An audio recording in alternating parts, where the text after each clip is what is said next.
Aujourd'hui, comme je vous ai dit auparavant, on va méditer sur le chapitre 4 d'Éphésiens. On va regarder aujourd'hui, on va se promener un peu entre les versets 1 et 16. Mais pour un petit contexte, nous avons vu jusqu'ici les 3 premiers chapitres d'Éphésiens. Et on a parlé tout autour depuis le commencement de l'année scolaire. On a commencé avec l'épître d'Éphésiens et on a parlé de tous les privilèges dont tous les enfants de Dieu ont, et aussi par la grâce à l'œuvre rédemptrice de Christ. Chapitre 1, chapitre 2 et chapitre 3, Paul, d'une façon magistrale, nous dévoile les privilèges que nous avons comme nés de nouveau, comme des enfants de Dieu.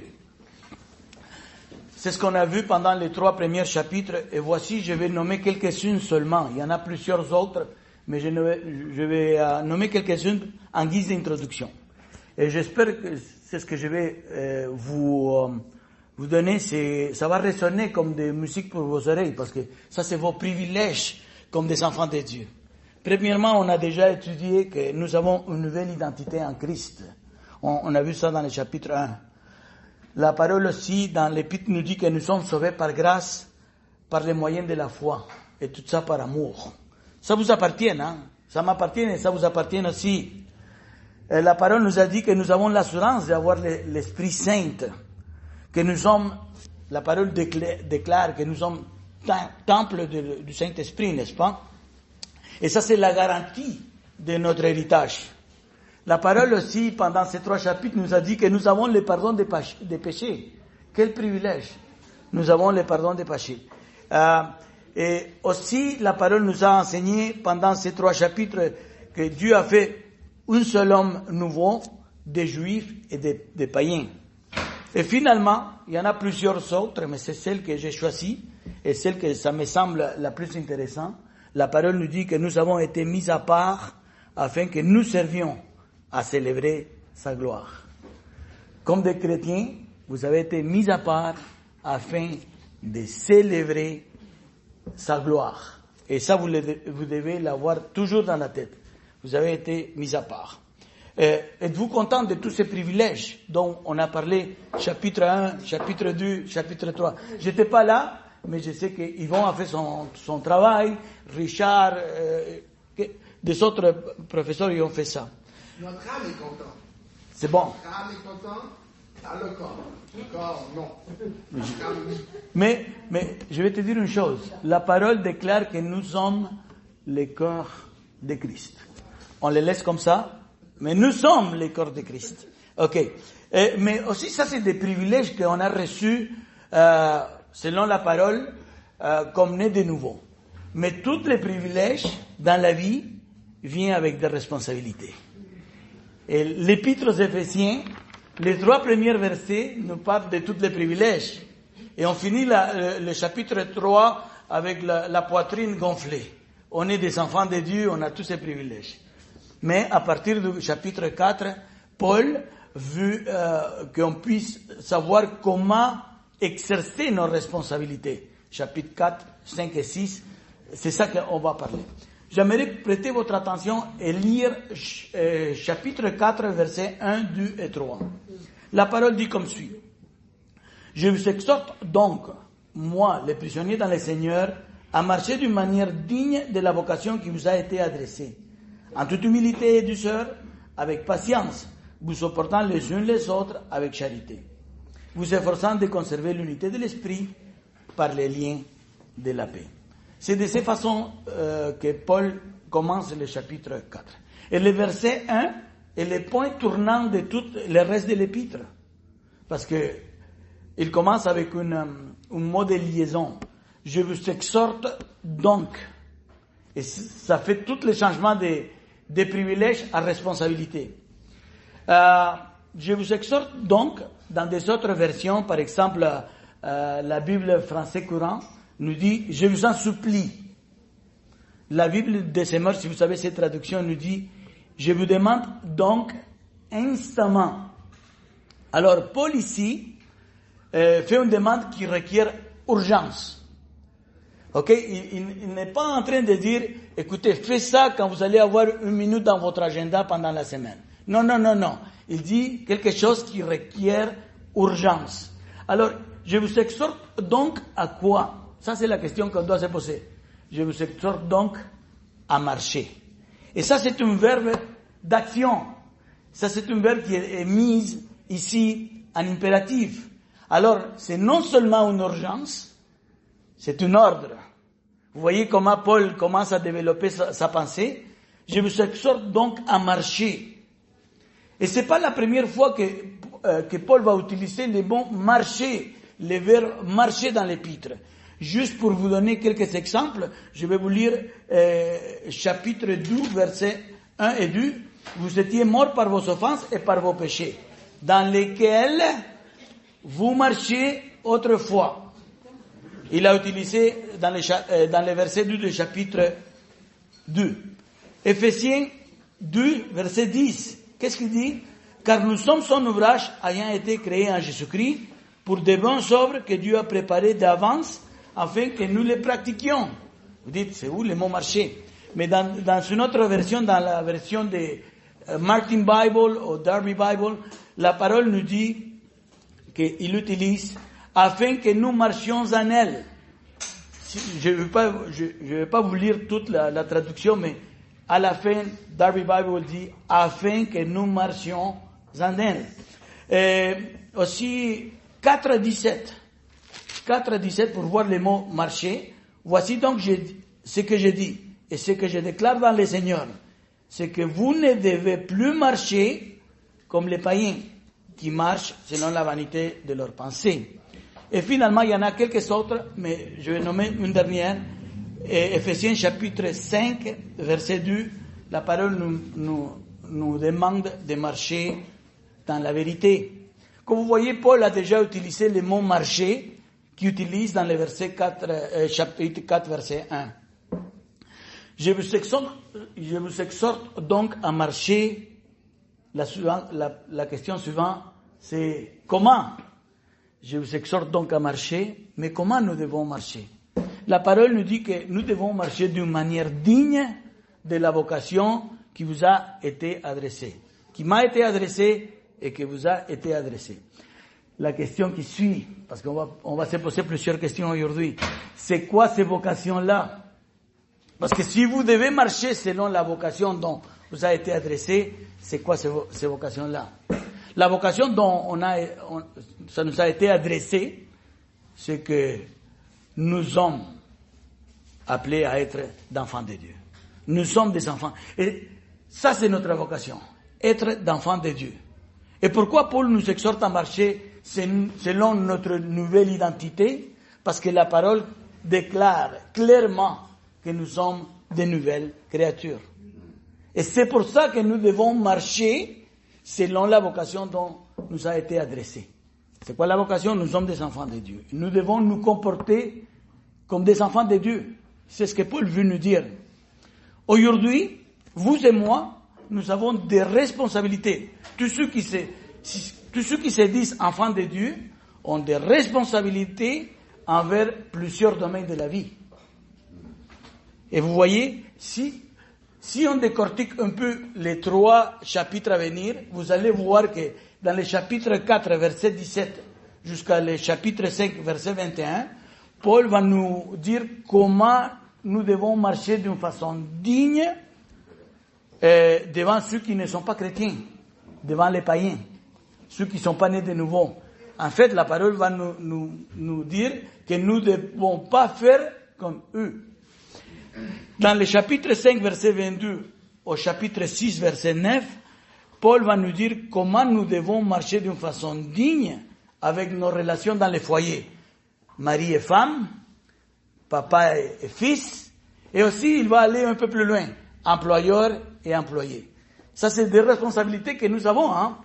Et finalement, dans le chapitre 6, verset 10 à 20, Paul va nous dire comment nous devons marcher dignement dans la guerre spirituelle. Paul va nous demander, vous êtes des enfants de Dieu, maintenant il y a une guerre spirituelle, vous devez vous revêtir de l'armure de Dieu. Et là, on va voir c'est quoi l'armure de Dieu plus tard. Mais Paul, il va aborder ces sujets avec brio. Paul, il sait comment expliquer les choses. N'ayez pas peur. Dans les semaines suivantes, vous allez tout voir ça. Mais Paul veut commencer par les commencements. Il veut premièrement et avant tout commencer par la maison spirituelle. Il veut nous dire comment nous devons marcher dignement à la maison, dans l'église, avec nos frères et nos sœurs. C'est ce qu'on va voir aujourd'hui. Comment nous devons marcher avec nos frères et nos sœurs. Alors, de quoi va-t-on parler aujourd'hui? On va parler de 3 sujets. Premièrement, on va parler de l'unité. Un peu plus tard, on va continuer à parler de l'unité et on va finir avec brio et on va parler de l'unité. Aujourd'hui, le sujet, c'est l'unité. Et c'est ce que Paul veut nous dire dans ce chapitre 4. Mais moi, je vais faire une mise en garde ici. Il y a des églises qui aiment l'unité et l'unité passe avant tout. Ils font un aveuglement volontaire parce que l'unité, c'est primordial. Oui, l'unité, c'est important et Ephésiens 4 parle de l'unité. Mais on ne doit pas oublier la doctrine. Parce que si on se met à penser seulement à l'unité, et on ne contraste pas l'unité avec la doctrine, on fait une grave erreur. Mais aujourd'hui, le sujet c'est l'unité, et on va parler de l'unité. Et continuons. Il y a un proverbe populaire qui dit, l'union fait la force. Ça c'est bon, bien répondu. Mais il y a une phrase aussi, il y a une phrase célèbre d'Alexandre Dumas. Est-ce que vous la connaissez? Les 3 mousquetaires, je vous aide un peu. Tous pour un et un pour tous. Mais vous connaissez la deuxième partie? Unis nous restons, divisés nous tombons. Ça c'est la phrase au complet. Je la lis au complet. Alexandre Dumas dans les 3 mousquetaires.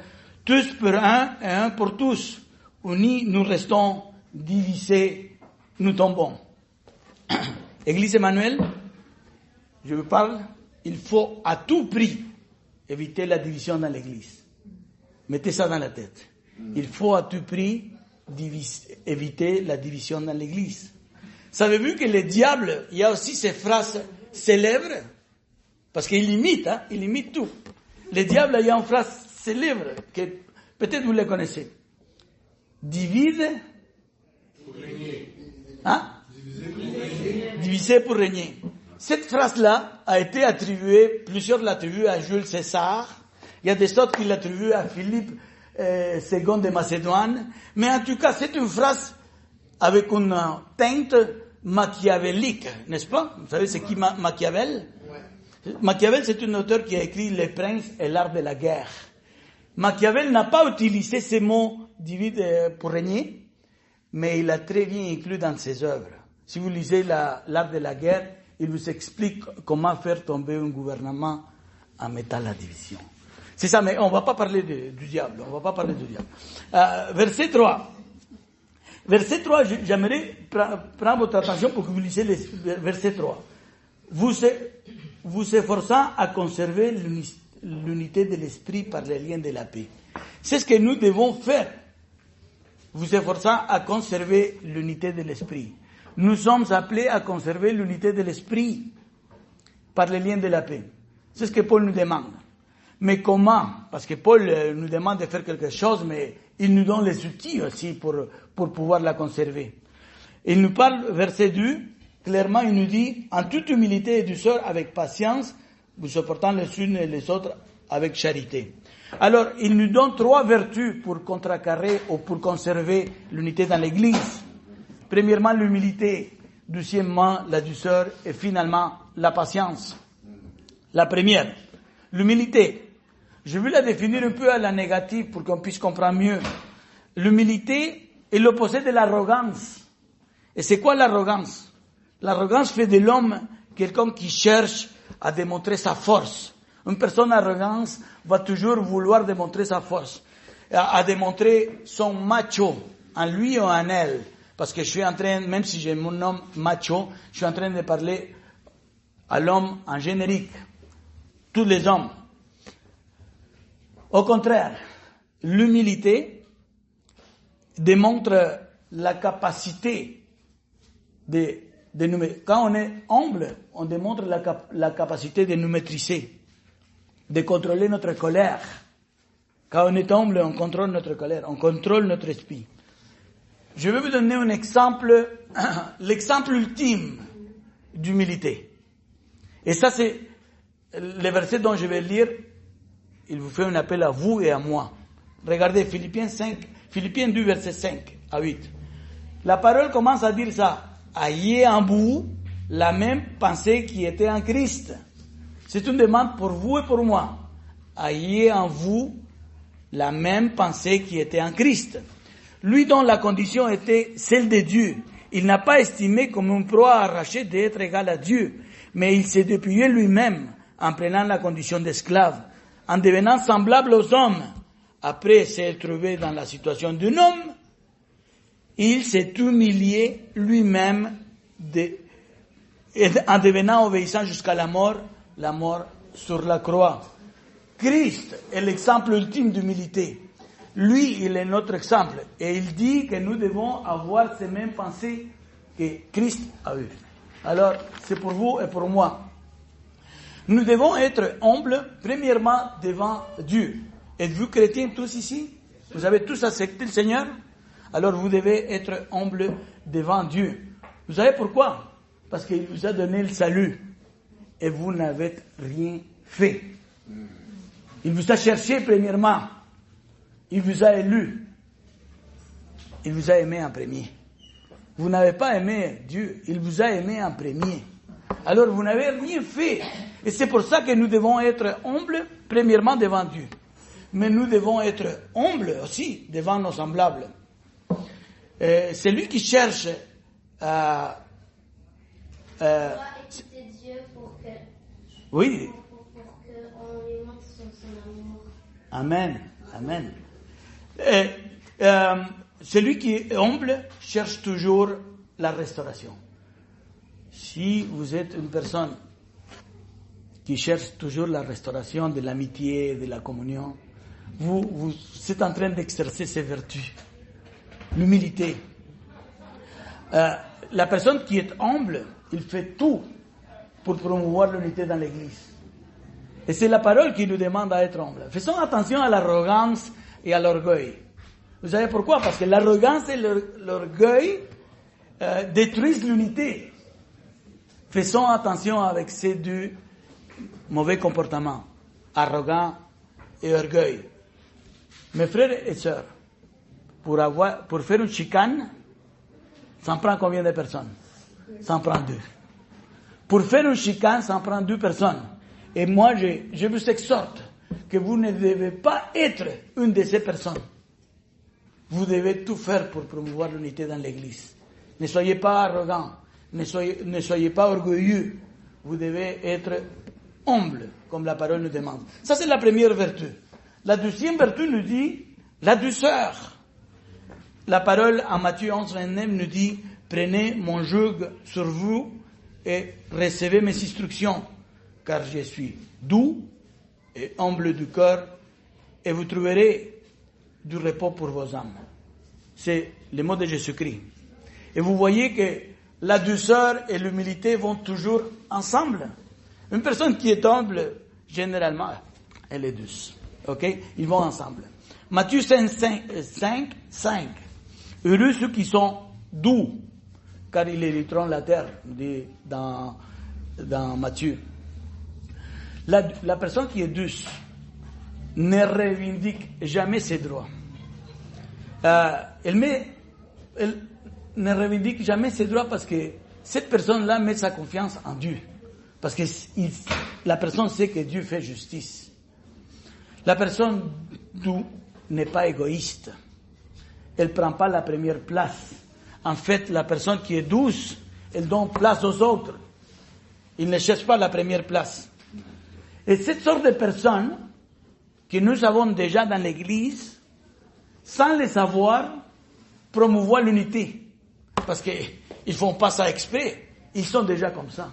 Mais quand on voit une personne humble et une personne douce, sans le savoir, ils promouvoient l'unité dans l'Église. Nous avons besoin de cette sorte de personnes. Est-ce que vous connaissez quelqu'un dans l'Église avec ces deux vertus, une dessus. Ou peut-être vous l'êtes, et vous ne voulez pas la mettre. C'est un peu difficile de la mettre, je suis humble, n'est-ce pas? Mais cette sorte de personnes, c'est l'Église cherche cette sorte de personnes. Et soyez certains que je suis en train de vous dire que nous devons développer ces vertus de la douceur, mais pas, je suis pas en train de vous dire que vous devez être bonasse. Parce que bonasse, c'est une bonté excessive accompagnée de faiblesse et de naïveté. On ne cherche pas ces sortes de personnes. On cherche des personnes douces. C'est ça que la parole dit clairement. Et finalement, la troisième vertu, la patience. Il y a un proverbe populaire qui dit « La patience est amère ». Merci, ma sœur. C'est ça, c'est ce que j'attendais. Je répète, la patience est amère, mais son fruit est doux. Il y a un autre proverbe populaire qui dit « La patience est la compagne de la sagesse ». C'est des proverbes populaires qui expliquent vraiment la patience. Mais laisse-moi vous dire que la parole nous dit que la patience est un fruit de l'esprit. Avez-vous l'Esprit Saint? Avez-vous l'Esprit Saint? Alors, vous avez ça dans vous. Vous devez l'avoir. Parce que la patience est un fruit de l'esprit. La question est la suivante. Es-tu patient? Ça, c'est une vertu que nous devons développer. Es-tu patient envers tes frères et sœurs? Es-tu patient envers les difficultés et les épreuves de la vie? C'est à ça que la parole nous demande, d'être patient. Attention, parce que l'homme impatient est prompt à la colère. Et fait des sottises, dit la parole, n'est-ce pas? L'homme impatient est prompt à la colère et il fait des sottises. Si je traduis le mot sottise, pour moi au moins c'est un mot très ancien. Sottise égale stupidité, bêtise, absurdité. Faites attention, parce que vous devez vous rappeler de la parabole du serviteur impitoyable. Vous vous rappelez? Ce monsieur-là, ce serviteur qui devait une somme tellement grande d'argent qu'il ne pouvait pas payer, le roi l'a pardonné. Il a dit, ne t'inquiète pas. Parce qu'il lui disait, soyez patient, je vais te payer tout. Et le roi a dit, je te pardonne. Lui, il est sorti du château, il s'est trouvé avec un compagnon, il a pris comme ça, il dit, paye-moi ce que tu te dois. Petit peu d'argent. Et l'autre lui disait, soyez patient, je vais te payer. Il était impatient. Il a fait une sottise. Il a commis une stupidité qu'il a mis en prison pendant toute sa vie. Parce que le roi, en sachant ça, le roi l'a mis en prison. Il a dit, on va le laisser là jusqu'à qu'il paye tout. Mais il ne pouvait pas payer tout dans sa vie. Alors, il a eu la peine à perpétuité. Vous voyez? Soyez pas impatients, parce que vous pouvez faire une sottise. Faisons attention. Nous devons refléter la patience envers les autres, la même patience que Dieu a manifestée envers nous. Dieu est l'exemple parfait. Il a manifesté ses patiences. Colossiens 3, je ne vous dis pas les versets parce que sinon je vous distrais. Colossiens 3, si vous allez le chercher plus tard, la parole dit, « Saints et bien-aimés, revêtez-vous d'entrailles, de miséricorde, de bonté, d'humilité, de douceur, de patience.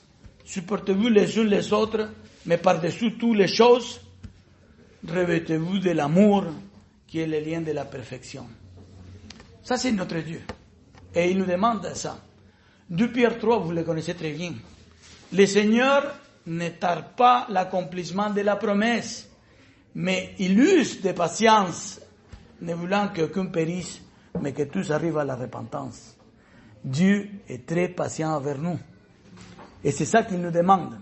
Et Paul nous demande d'utiliser ces 3 vertus pour promouvoir l'unité dans l'Église. C'est ça qu'on doit utiliser. La douceur, la patience et l'humilité. Sachez, je veux laisser une chose très claire, que nous ne créons pas l'unité. La unité a été créée par Dieu lui-même. La parole nous demande de la conserver seulement. Et on va en parallèle avec Nick. Nick, ça fait 2 semaines à prêcher exactement de ça, et il a dit la même chose que je suis en train de dire maintenant. Nous ne créons pas l'unité. C'est Dieu qui l'a créée lui-même. Vous voulez des évidences? Je vous invite à lire versets 4, 5 et 6. La parole dit comme suit. Il a un seul cœur et un seul esprit, comme aussi vous avez été appelés à une seule espérance pour votre vocation.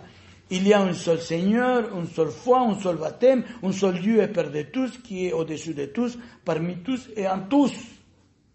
C'est ce que la parole nous dit. C'est lui qui a créé l'unité. Il a tout fait pour l'unité. Nous devons juste la conserver. Dieu nous a donné un esprit saint qui habite en vous et en moi, n'est-ce pas? Dieu nous a donné un corps unique, l'Église. Dieu nous a donné une seule espérance, la vie éternelle, aller au ciel. Il nous a donné un seul Seigneur, Jésus-Christ, le roi des rois et le Seigneur des seigneurs. Romains 14, 8 nous dit, car si nous vivons pour Christ notre Seigneur. Et si nous mourons pour Christ notre Seigneur. Soit que nous vivons, soit que nous mourons, nous sommes au Seigneur Jésus-Christ. Nous sommes à lui. Un seul Seigneur. Il nous a donné une seule foi. Et laisse-moi vous garantir qu'il n'y en a pas deux foi.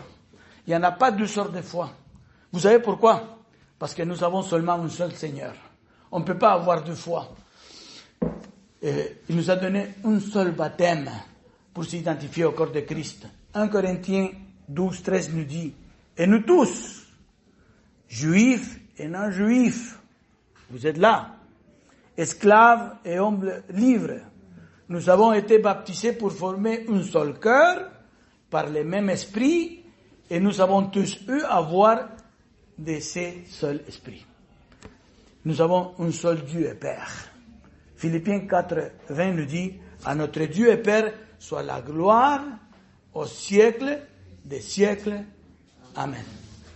C'est ce qu'il nous dit à Éphésiens chapitre 4, verset 4, 5 et 6. Mais je vais vous donner un bonus pour que vous voyez qu'ailleurs dans la Bible, ça nous s'exprime ces mêmes pensées. Nous avons un seul même prix d'achat, le sang de Jésus-Christ. Vous pouvez lire ça à 1 Pierre chapitre 1. La parole nous dit que nous avons une seule révélation. La Bible. Pour nous, c'est la seule révélation qui existe. 2 Corinthiens 3, 16. Nous avons une seule mission. Matthieu 28, n'est-ce pas? Faire des disciples. Nous avons un seul pouvoir pour prêcher. La puissance du Saint-Esprit. Actes chapitre 1, verset 8. Et finalement, nous avons un seul ministère. Vous savez c'est quoi le ministère que nous avons? Le ministère de la réconciliation. 2 Corinthiens 5. Ça c'est un bonus pour vous autres, si vous prenez des notes. On est arrivé au verset 7. On est arrivé au verset 7. Qu'est-ce que le verset 7 nous dit? Mais à chacun de nous, la grâce a été donnée selon la mesure du don de Christ. Verset 8. C'est pourquoi il est dit, étant monté en haut, il a amené des captifs et il a fait des dons aux hommes. Ok. Ici, la parole commence à nous parler des dons. Et on va en parallèle avec Nick, mais c'est Dieu qui a mis ça exact. Nick a parlé dimanche passé des dons signes, n'est-ce pas? Il nous a introduit aux dons signes.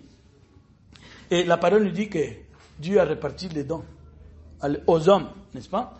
On va parler des dons. Et vous savez un don, vous savez pourquoi? Parce que 1 Pierre 4, 10, dans sa deuxième partie, dit que chacun de vous, et moi aussi, mette au service des autres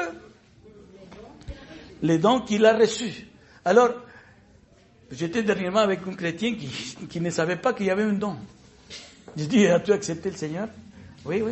Mais on parlait des dons, mais comment? On a tous un don.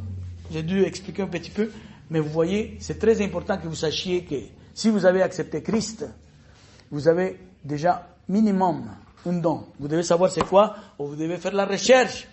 Et on ne rentrera pas là-dedans parce qu'on peut expliquer un peu plus de ça. Mais... Donc il y a un don qu'on a tous ensemble évangélisé. Amen. Mais c'est un don, mais c'est la grande commission aussi. Faire des disciples à toutes les nations. Ok. Moi, j'aimerais vous dire que verset 8, verset 9 et verset 10, c'est des versets qui prennent beaucoup de temps à expliquer. sont très controversiels. Il y a plusieurs interprétations. On parle de que Jésus-Christ est monté, après ça qu'il est descendu aux régions plus bas de la terre. C'est difficile à expliquer, ça prend du temps, et ça c'est notre ennemi. Je n'ai pas assez de temps. Mais moi, je veux prendre les dons dont Nick a commencé à parler la semaine passée. Et j'aimerais ça on les laisse de côté, on va lire versets 11, 12 et 13. La parole nous dit, il a donné les uns comme des apôtres, les autres comme des prophètes, les autres comme des évangélistes, les autres comme pasteurs et docteurs, pour le perfectionnement des saints en vue de l'œuvre du ministère et de l'édification du corps de Christ, jusqu'à ce que nous soyons tous parvenus à l'unité de la foi, de la connaissance du Fils de Dieu, à l'état de l'homme fait, à la mesure de la stature parfaite de Christ. Ça, c'est les 3 versets dont on va méditer dans quelques minutes au moins. Et pourquoi c'est très important de méditer ces versets en particulier? Parce qu'il y a une grande controverse avec ces versets-là. Ces versets, malheureusement, ils ont été mal utilisés dernièrement par les églises, parce que ils veulent, le but de ces personnes qui utilisent mal ces versets, c'est de créer des fausses hiérarchies pour finalement installer la manipulation parmi les membres de l'église locale, spécialement de tous ceux qui se autoproclament des apôtres et des prophètes. Vous voyez, je rentre dans ce sujet dont je peux avoir beaucoup de problèmes, mais il faut aborder la parole, il faut l'aborder. Est écrit comme ça. Il y a beaucoup de gens aujourd'hui qui dans les églises, je ne sais pas si vous avez déjà été en contact ou vous connaissez, je suis un apôtre. Roy Rabanal, un apôtre. Ou il y a quelqu'un d'autre qui dit, j'étais appelé prophète, et il commence à donner des prophéties. Et c'est de ça qu'on va parler aujourd'hui. J'espère pouvoir décortiquer d'une façon honnête ces versets tant controversés. Et c'est à là que je veux vous prendre votre attention parce que c'est très important. Pour pouvoir gérer ces 3 versets-là, j'ai vu que nous nous posons une question. Y a-t-il des apôtres et des prophètes aujourd'hui? Ça, c'est la question dont on va se poser. Il y a des apôtres et des prophètes aujourd'hui, 2025? Pour répondre à ces questions-là, relisons verset 11. Et il a donné, en parlant des dons, il a donné les uns comme des apôtres, les autres comme des prophètes, les autres comme évangélistes et les autres comme pasteurs et docteurs. Si on fait une lecture rapide, si on fait une lecture légère, le texte qu'on vient de lire, les versets, semble annoncer que oui, d'une façon simple, la parole dit qu'il a donné aux jeunes les 4 ministères, les 4 offices, les 4... appelez-les comme vous voulez. Il semble dire que oui. En fait, cette compréhension, ça va encore plus loin. Il semble dire que ces 4 ministères, fonctions ou offices, nommez-les comme vous voulez, seront présents toujours et toujours ensemble. C'est ce qu'on va expliquer aujourd'hui. Pour expliquer ça, il faut qu'on voit 2 points. Le premier point, prêtez attention, la façon dont nous interprétons, verset 13, l'unité de la foi, va déterminer jusqu'à où ira la fonction ou l'office ou le ministère. Et le deuxième point, c'est la mention de tous les offices ou fonctions ensemble dans un seul verset ne signifie pas que tous les 4 fonctions doivent fonctionner en même temps et pendant tout le temps. Avec ces 2 points-là, je vais tout essayer d'expliquer d'une façon honnête. Alors, la première question, c'est quoi l'unité de la foi? Parce que de la façon dont nous allons interpréter l'unité de la foi, ça va nous dévoiler la réponse.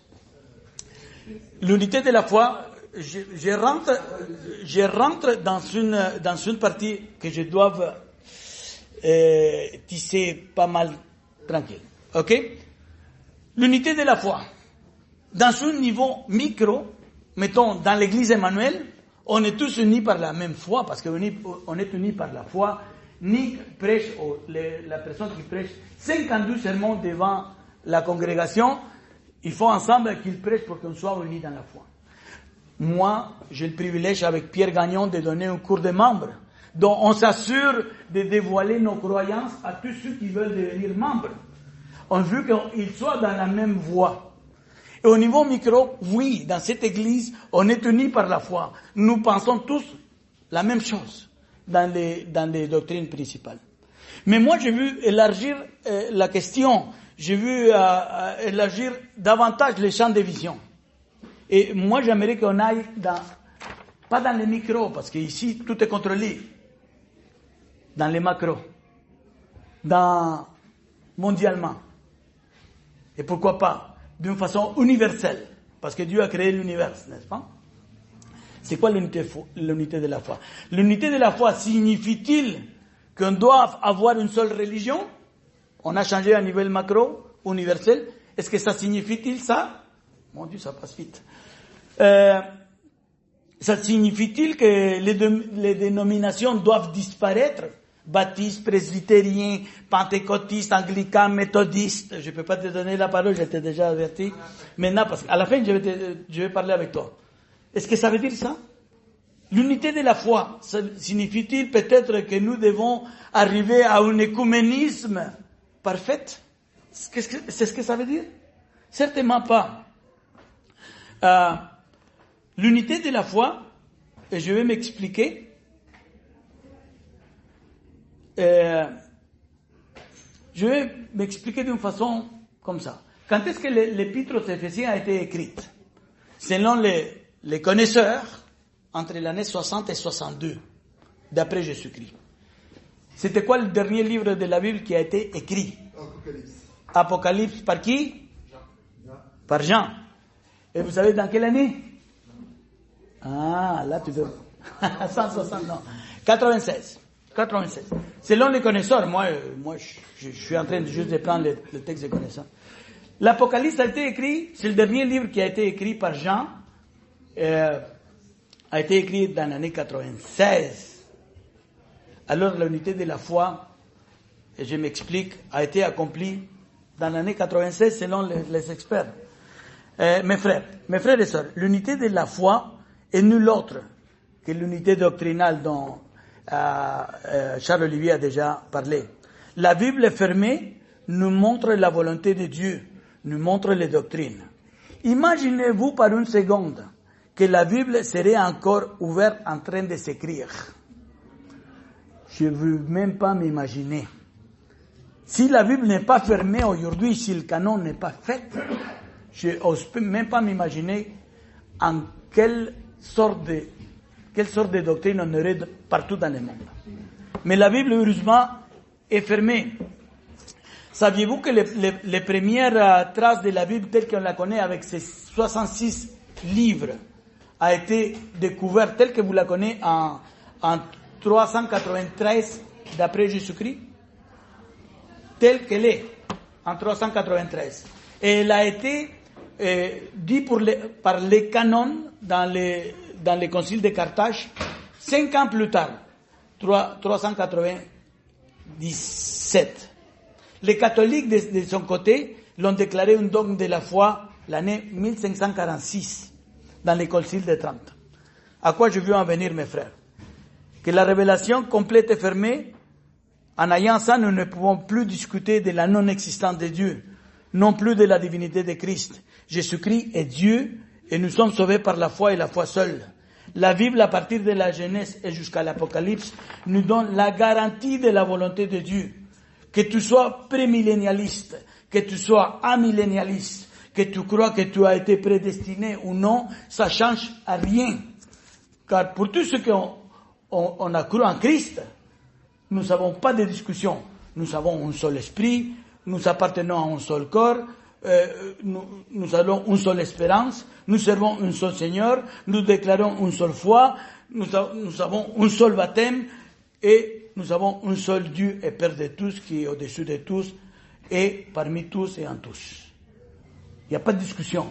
Vous pouvez parler des autres choses, mais la doctrine a été déjà fermée quand la Bible a été fermée. Et c'est ça que nous sommes parvenus à l'unité de la foi.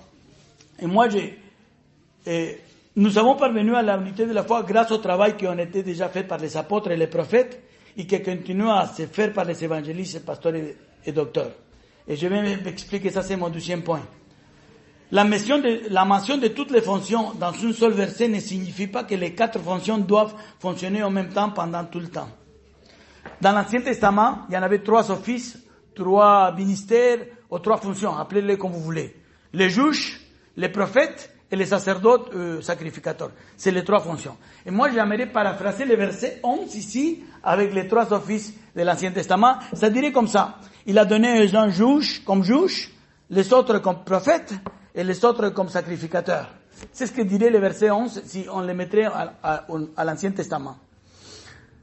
Les juges ont exercé sa fonction pendant une période obscure de la vie du peuple d'Israël. Vous vous rappelez? À ce temps-là, Israël était perdu. Et les juges, la fonction était de faire retourner le peuple à Dieu. La parole nous dit qu'en ce temps-là, il n'y avait point de roi en Israël. Chacun faisait ce qui lui semblait bien ou bon. Ça, c'est les juges. Mais vous savez que les juges, au moment donné, se sont arrêtés. Quand est-ce que la fonction des juges est arrêtée? Est-ce que vous le savez? Dans le livre de Samuel, quand Samuel est allé chercher un roi, et le premier roi fut Saül. Exactement. Les juges, le ministère, l'office des juges a fini, a cessé quand Dieu a nommé Saül comme roi. Les juges a été remplacé par les rois. À partir de Saül et jusqu'à aujourd'hui, n'existe pas l'office des juges en Israël. C'est fini pour les juges. À quoi je veux en venir? L'office et la fonction des prophètes et apôtres ont expiré. Ces 2 fonctions avaient l'assignation de placer la fondation de notre doctrine. Et moi, je ne veux pas que vous preniez mes mots. Je veux vous amener à la Bible. Ephésiens 2, versets 20 et 21. Vous avez été édifiés sur les fondements des apôtres et des prophètes. Je répète, vous avez été édifiés sur les fondements des apôtres et des prophètes. Jésus-Christ lui-même étant la pierre angulaire et en lui tout l'édifice, bien coordonné, s'élève pour être un temple saint dans le Seigneur. Combien de fois, tous ceux qui travaillent dans la construction, combien de fois on coule une fondation d'une maison? Une seule fois on coule la fondation. Aucun constructeur va vous dire, hey, écoute, j'ai coulé la fondation de cette maison 3 fois. Une seule fois. Et la parole nous dit que vous avez été édifiés sur les fondements des apôtres et des prophètes. Il laisse les 2 autres fonctions pour plus tard. Alors, nous concluons. Les apôtres et les prophètes ont mis la fondation de l'édifice et les évangélistes et les pasteurs continuent à bâtir par-dessus. Vous savez, la parole nous demande, allez, faites de toutes les nations des disciples et enseignez-leur à observer tout ce qui est écrit, prescrit. Notre fonction maintenant, c'est d'enseigner tout ce qui a été déjà, la fondation a été mise, et nous autres, on doit enseigner, on doit construire par-dessus. La parole nous dit en Romains, comment donc invoqueront-ils celui en qui ils n'ont pas cru? Et comment croiront-ils en celui qu'ils n'ont pas entendu parler? Et comment entendront-ils parler s'il y a personne qui prêche? Et comment il y aurait-il des prédicateurs s'ils ne sont pas envoyés? C'est là ce qu'il dit, qu'ils sont beaux les pieds de ceux qui annoncent la paix, de ceux qui annoncent des bonnes nouvelles. C'est quoi les bonnes nouvelles? L'évangile. Alors, le fondement a été certainement mis par les apôtres et les prophètes, mais on bâtit par-dessus. On donne la bonne nouvelle. On est appelé à enseigner leur, à observer tout ce qu'on a montré. Alors, c'est ça. La fondation a été mise par les apôtres et les prophètes, et on bâtit par-dessus. Il y en avait 2 sortes d'apostolat, je vais prendre encore quelques minutes. Un premier apostolat constitué par 12 personnes, et un deuxième apostolat constitué par une seule personne. Je ne veux pas que vous me croyiez à moi. On va aller à Galates chapitre 2, versets 7 et 8. La parole dit, au contraire, voyant que l'évangile m'avait été confié pour les incirconcis, comme à Pierre pour les circoncis, car c'est lui qui a fait de Pierre l'apôtre des circoncis, a aussi fait de moi l'apôtre des païens.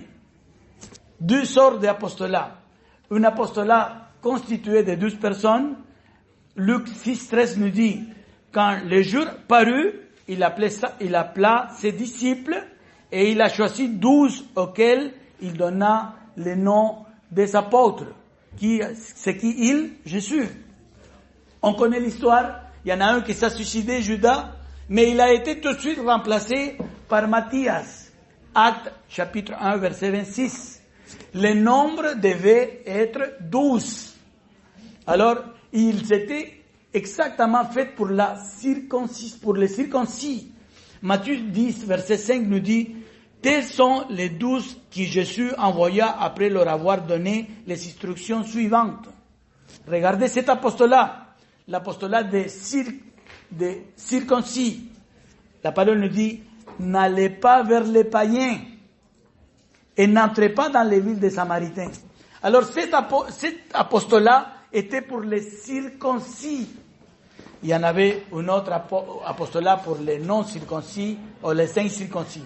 Mais moi je vais vous donner, ça c'est très important, il y avait des prérequis pour devenir apôtre. Les premiers prérequis, ils auraient dû faire partie d'un groupe d'origine des disciples. Actes chapitre 1, verset 21-28, il dit, il faut donc que parmi ceux qui nous ont accompagnés tout le temps que le Seigneur Jésus a vécu avec nous, depuis le baptême des gens jusqu'au jour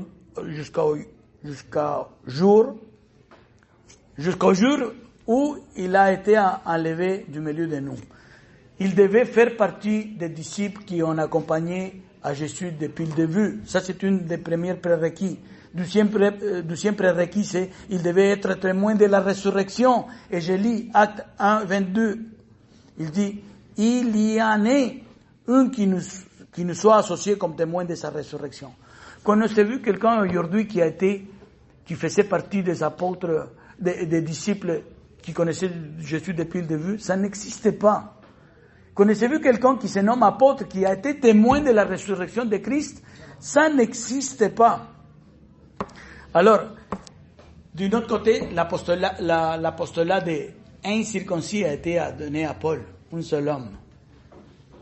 12 apôtres pour une nation. Un apôtre pour toutes les autres nations.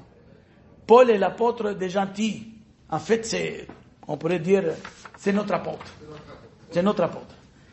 Regardons, selon la grâce de Dieu qui m'a été donnée, j'ai posé, dit Paul, les fondements, encore une fois, Paul a posé les fondements étant apôtre, comme un sage architecte, et un autre bâtit dessus, dit la parole. Finalement, Paul a été le dernier apôtre, et par pure miséricorde. Et regardez, j'ai vu que vous regardez comment il se traite lui-même. Après eux tous, il m'est aussi apparu à moi comme à l'avorton, car je suis le moindre des apôtres. Je ne suis pas digne d'être appelé apôtre parce que j'ai persécuté l'Église. Par la grâce de Dieu, je suis ce que je suis et sa grâce envers moi n'a pas été vaine. Loin de là, j'ai travaillé plus que eux tous. Paul, il s'est dit, je ne suis pas digne. Vous voyez comment les apôtres d'aujourd'hui, ils veulent que vous les traitez, et vous que vous les traitez avec une A majuscule. Je suis l'apôtre du Seigneur. Il ne se sent pas digne comme Paul. Ça c'est, la parole nous déclare clairement, 2 Corinthiens 11-13, ces hommes-là sont des faux apôtres, des ouvriers trompeurs, déguisés en apôtres de Christ. Oui, ça existe, des gens qui se nomment, qui s'autoproclament des apôtres. Mais faisons attention, sont des trompeurs déguisés des apôtres de Jésus-Christ. Vous voulez que je vous parle des prophètes? Parce que j'ai pas de temps. Je vais juste dire ma conclusion des prophètes. Souvent, les prophètes, j'ai toutes les conditions des prophètes, mais le temps m'a rattrapé. Souvent, recevaient des révélations en songe et en vision. C'est ça qu'ils disent aujourd'hui. J'ai eu un songe, j'ai eu une révélation. Mais la parole nous dit, mais aujourd'hui, la parole nous dit, après avoir autrefois, à plusieurs reprises et de plusieurs manières, parlé à nos pères par les prophètes, ça c'est anciennement, Dieu, dans ces derniers temps, nous a parlé par le Fils. S'il y a un apôtre, s'il y a un prophète qui vient vous dire quelque chose, vous allez lui dire, mais dans ces derniers temps, Dieu nous a parlé par le Fils. Et tout ce que le Fils veut que vous sachiez, il est là. J'ai pas besoin de nouvelles prophéties.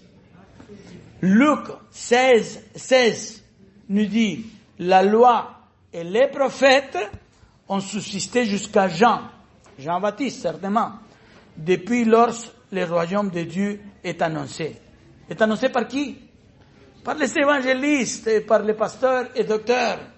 Mais la loi et les prophètes ont subsisté jusqu'à Jean. C'est la parole. Je ne suis pas en train de vous dire quelque chose que je m'invente.